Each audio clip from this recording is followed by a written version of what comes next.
First ever factory outlet Mukunda jewellery KPHB Kothapet Khammam Somajiguda Hanamkonda. నమస్తే రమగారు. నమస్తే జయ. రమగారు, మనకి ఈ నెల 17, 31 శని త్రయోదశి వచ్చిందండి. శని త్రయోదశి రోజు ప్రత్యేకించి ఏమన్నా పూజా విధానం ఉంటుందా? శనివారమే వస్తుంది కాబట్టి, అంటే శనీశ్వరునికి ఏమన్నా అభిషేకాలు కానీ అలాంటివి ఏమన్నా చేస్తారా? ఎవరు చేసుకోవాలి? అందరూ చేసుకునే విధానమేనంటారా ఇది? అందరూ అంటే అలా కాదు జయ. ఇవి కొన్ని ప్రత్యేక దినాల గురించి చెప్పుకుంటాం కదా మనం. త్రయోదశి విశేషం, శనివారము విశేషమే. ఈ రెండు కలిసి వచ్చినప్పుడు ఎవరికైతే జాతకాల్లో గ్రహం తాలూకు శని దోషం కానీ, అంతర్దశల్లో విదశల్లో ఎక్కడైనా శని గ్రహం తాలూకు ఆయన నీచంలో పడ్డము, ఉచ్చంలో పడ్డము లెక్కలు ఉంటాయి. అవును. ఇవి ఆ తర్వాత ఏమో ఏదో అర్ధాష్టమ శని, తర్వాత మనం ఇది చెప్పుకుంటాం కదా, 7 సంవత్సరాలు ఉండే సాడే సాతి అంటుంటారు.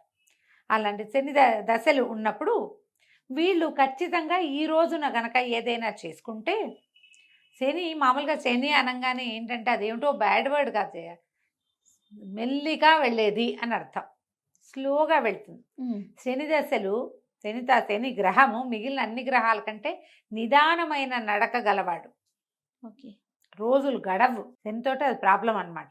అందుకని ఏం చెప్తారు, మామూలుగా ఈ శనివారాలు పూజ చేసుకోండి, శనివారాలే మన రుద్రాభిషేకం చేసుకోండి, శివాభిషేకం చేసుకోండి, శనివారాలు వెంకటేశ్వర స్వామిని చూడండి, శనివారం నాడు నువ్వుల నూనె ఒంటికి నలుగు పెట్టుకోండి, దీపం పెట్టుకోండి, వెళ్ళి మన నవగ్రహాల దగ్గర అక్కడ ప్రదక్షిణాలు చేయండి, శనికి తైలాభిషేకం చేయించుకోండి.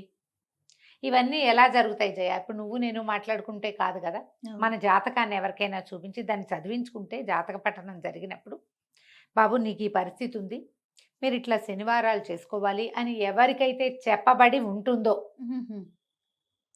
వాళ్ళు తప్పకుండా చేసుకోవాలి. పైగా ప్రతిసారి రాజు శని త్రయోదశి కొంచెం రేర్గా వస్తుంది సంవత్సరంలో కొన్నిసార్లు. ఇది శ్రావణంలో ఏంటంటే 2 త్రయోదశులు శనివారం నాడే వచ్చాయి. ఏకాదశిలో అలానే వచ్చినాయి, త్రయోదశి కూడా అలాగే వచ్చింది. ఆ ఏకాదశి ఏమో శుక్రవారం నాడు ఏకాదశి వచ్చి శనివారం నాటికి త్రయోదశి వచ్చేసి. అవును, చిత్రంగానే ఉంది. సరే, ఒక్కొక్కసారి అట్లా జరుగుతుంది. ఈ శ్రావణ నక్షత్రానికి సంబంధించిన మాసం కదా, శ్రావణ శనివారాలు విశేషంగా వెంకటేశ్వర స్వామికి చేసుకోవచ్చు. కొందరు చేసుకుంటారు కదా. శనికి ఏదైనా సమస్యలు ఉన్నవాళ్ళు జాతకపరంగా ఒక్క మాట చూపించుకుని ఉన్నది, అలాంటి సమస్య ఏదైనా ఉంది అంటే కనుక విశేషమైన కాలంగా తిని చెప్తారు. ఓకే. దేవాలయానికి వెళ్ళటం, శనికి తైలాభిషేకం అవి చేస్తారు. నవగ్రహాల్లో శనీశ్వరుడు ఉంటాడు కదా, ఆ శనీశ్వరుడికి ఇట్లా అభిషేకం చేస్తారు, తైలాభిషేకం చేస్తారు.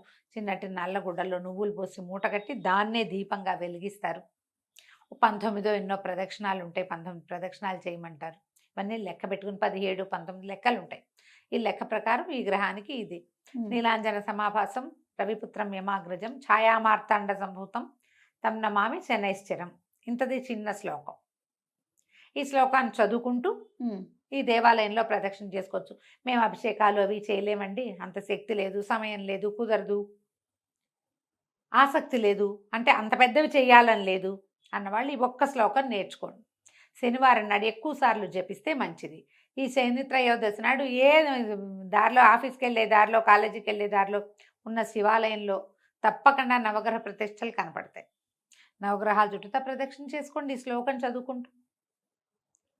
మీకున్న దశల్లో ఉన్న ఇబ్బందులు, దశల వల్ల జాతకంలో వచ్చే ఇబ్బంది, జీవితంలో మీరు ఎదుర్కొంటున్న సమస్యలు కొంత, అంటే తొందరగా గడవని ప్రాబ్లమ్స్ ఏమో గబగబా గడిచెళ్తాయి.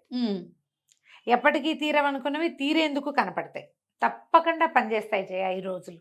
ఓకే. ఈ పరిస్థితి ఉన్న వాళ్ళు డెఫినెట్గా చేసుకోవచ్చు. మామూలు వాళ్ళు ఏం చెయ్యాలి, ఇలాంటి ఒక క్వశ్చన్ ఉంటుంది. ఇప్పుడు మనకి ఇది శ్రావణ శనివారం కాబట్టి మనం వెంకటేశ్వర ఆరాధన, విష్ణు ఆరాధన చేస్తాము. విష్ణువాలయానికి వెళ్ళినా మీకు మంచిదే, శివాలయానికి కూడా వెళ్తే ఇంకా మంచిది, ఇంకా మంచిది. శివాలయానికి వెళ్ళి మనం కూడా ఒక 3 ప్రదక్షిణాలు చేసుకోవచ్చు. మామూలు వాళ్ళు కూడా అందరూ చేయొచ్చు. ఒట్టిగా చేయకూడదు, శని దృష్టి మన మీద పడితే అలా ఉండదు. ఆయన దృష్టి మీద పడితే మనకేం అవ్వదు. జాతక రీత్యా వచ్చేవే వస్తాయి తప్పిస్తే ఆయన చూస్తేనో ముట్టుకుంటేనో మనకి ఏదైనా వస్తుందని అనుకోవద్దు. అన్ని గ్రహాలతో పాటు ఆయన కూడా ఒకడు. తనకు అవసరం లేని చోటుకి వెళ్ళడు, తన పని ఉన్న చోటుకే వెళ్తాడు ఆయన. మనకు అలా భయపడద్దు, చేయకూడదు అలా ఏం ఉండదు. అవును, పెద్దవాళ్ళు చాలా మంది చెప్తారు ఆ మాట, అసలు అంత అనుమానం ఏం అక్కర్లేదు. ఈ రోజున ఏం చేయొచ్చు, నువ్వులతోటి చేసిన పదార్థాలు ఏమైనా ఎవరికైనా పెట్టుకోవచ్చు, మనం భక్షించవచ్చు. ఇంట్లో ఏదైనా కాస్త నువ్వుల నూనెతోటి దీపారాధన చేసుకోవటం, ఒంటికి నువ్వుల నూనె నలిచి రాసుకుని అభ్యంగనం చేయొచ్చు. తలకి ఒంటికి రాసుకోవాలి. మేము 100% శనివారం నువ్వుల నూనె రాసుకుంటాను నేను, మానకండ. అది ఎప్పటి నుంచో అట్లా అలవాటు, అదే పందా. దీనివల్ల ఏంటంటే కొంత మనకు కూడా ఒంటికి బద్ధకము అవి పోతాయి. స్లోగా నడుస్తున్నది కొంచెం స్పీడప్ అవుతుంది. ఒకవేళ మీకు ఏదైనా మీ పరిస్థితుల దృష్ట్యా అనుమానంగా, భయంగా అలా ఉంటే గనక, ఆందోళనగా ఉంటే ఎవరితోటైనా మీ బర్త్ టైము, ప్లేసు చెప్పి జాతకం చూపించుకోండి. ఉన్నప్పుడు ఇలా 2 ఒకే నెలలో, అది కూడా పవిత్ర శ్రావణ మాసంలో వచ్చినాయి కాబట్టి త్రయోదశులు, మంచి ఫలితం లభించడానికి అవకాశం ఉంది. సమయం ఉంది కాబట్టి ముందే ఈ జాతకం సంగతి పరిష్కరించుకుని అవసరమైనవి, అవకాశం ఉన్నవి జరిపించుకుంటే మంచిది. రమ్మగారు, ఇప్పుడు ఈ గ్రహదశలు ఉన్నవారు మాత్రమే నూనె రాసుకొని ఇట్లా స్నానం అది చేయాలంటారా, లేకపోతే మామూలు అందరూ చేయొచ్చా? ఎవరికైనా మంచిదే ఎవరికైనా మంచిదే. మామూలు వాళ్ళు కూడా, మనం అందరం కూడా ఈ సాటర్డేలోనే ఆ లక్షణం ఉంటుంది. బద్ధకపు లక్షణం, కదలని లక్షణం. అది రాసుకుని మనం చేస్తే జీవితం ఉత్తేజంగా ఉంటుంది, చేసుకోవటం మంచిది. తర్వాత కొనకూడనివి, లేకపోతే తినకూడనివి, చెయ్యకూడని పనులు అలాంటివి ఏమైనా ఉంటాయా? ఉప్పు, ఇనుము, తోటకూర కొనకూడదు అంటారు. అవి 3 శనిగా చెప్తారు. ఇంకా ఏవో కొన్ని ఊళ్ళలో ఏవో చెప్తారు. సాధారణంగా పెద్దవాళ్ళు చెప్పేవి 3 సాల్ట్ కొనకూడదు, తోటకూర శని అది కొనకూడదు అని చెప్తారు. అవును కదా, నాకు తెలుసు. ఇనప వస్తువులు మనం ఏమైనా కొనుక్కునేటట్టయితే కార్ డెలివరీస్ అవి కూడా సాటర్డే తీసుకోరు. ఐరన్ తో చేసిన ఏ వస్తువుని శనివారం నాడు తీసుకోకూడదు. ఇవి చేతికి ఇవ్వకూడదు. నూనె ఒకటి కొనుక్కోకూడదు. ఉప్పు, నూనె, తోటకూర, ఇనుము కొనకూడదు. ఆయిల్స్ శనివారం నాడు కొనకూడదు. పనిమాల మనం సమస్యలు తెచ్చుకున్నట్టు అవుతుందంటారు. దీనివల్ల శని వచ్చేస్తాడని, దూకుతాడని అట్లా కాదు. కానీ సమస్య అది ఆయనకి సంబంధించింది. శని వస్తే కొంచెం అయితే శని వచ్చేటప్పుడు వచ్చాక ఇబ్బంది, కానీ వెళ్ళేటప్పుడు మంచి చేసిపోతాడని చెప్తారు శాస్త్రం.